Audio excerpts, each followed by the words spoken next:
because E used slightly lighter filters, which gave a slightly brighter picture. I think that's the difference. The other choice was, I think, A. A is compared very similarly to E. So I think they did a lot of research, and I think they used numbers and number comparisons and named them E primaries so that they knew what they had. But I don't think they worked it out all on paper and then said, let's go get a filter made to this specification. Ed mentioned the filters that were used in the 12cc2. It's a number 260, which as near as I can find is the same as a Ratten 26 red. The green is a number 580, which is the same as a Ratten 58. I'm sorry, it's a Ratten 610, which is a Ratten 61. And the 47 is called a 471. And as near as we can find, the 471 means that it is a half density number 47 filter.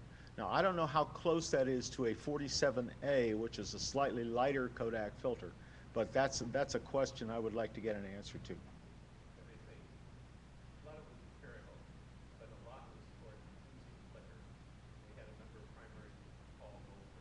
Low flicker primaries.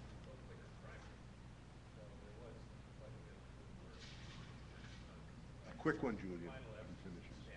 Oh, yeah. Real quick, the earlier, like the color fills, the aftermarket stuff, did they use quality filters, or were they just... The color tell filters are the highest quality filter I have ever seen. I've never seen one that's faded. I've never seen one that was broken that I didn't break myself. And they're just great filters. But their choice was to have a low luminance ratio so that they could flicker less. That's about the color tell filter reasoning. The other thing is on the set that I have, these filters make about the lowest luminosity ratio that you can get. I forget the numbers. I don't have them written down here with me. But it makes for a little less flicker than if you're using Rattens. Thank you, thank you, thank you. Thanks very much. We are all learning, and I just remembered that I retrieved with one of my 15Gs that I bought from an engineer. He worked for NASA, and he had a tiny little video camera with a tiny little color wheel that they were using on the space shuttles because they don't need the bandwidth to send color back to Earth. Black and white works fine. So that's just one of the things. Steve, I need your permission to do the next thing. John, how many people have contributed to our fund in honor of Dave Johnson?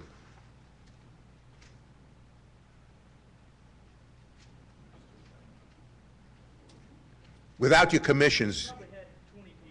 Okay, Steve. We need more. We need more, thank you, it's working.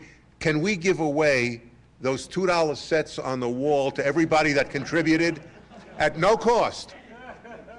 Okay, everybody that gives John a check gets to pick any and all of the $2 sets on the far wall. That's right, they'll contribute. What you're contributing is saving Steve money for the garbage collector. So anyway, the next two folks have been in our news and in our hearts for many years. John Folsom and Bob Gallanter, who did a lot of the original stuff on the 15G rebuild.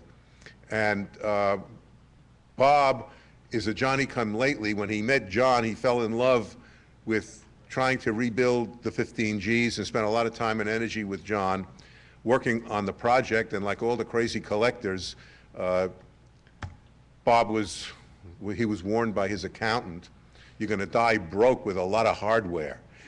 And I think we've all got that syndrome. I know I got a barn full of hardware, but my way out is I let my kids worry about it when I'm gone.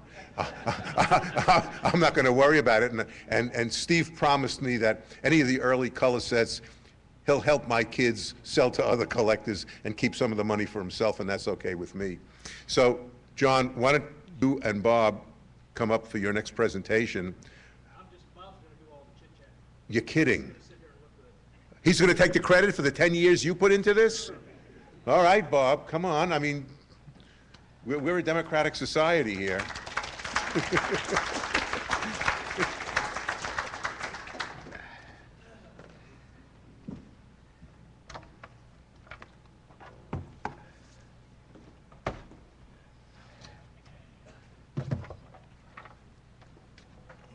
see. Oh, we're on the other side. Let's put it just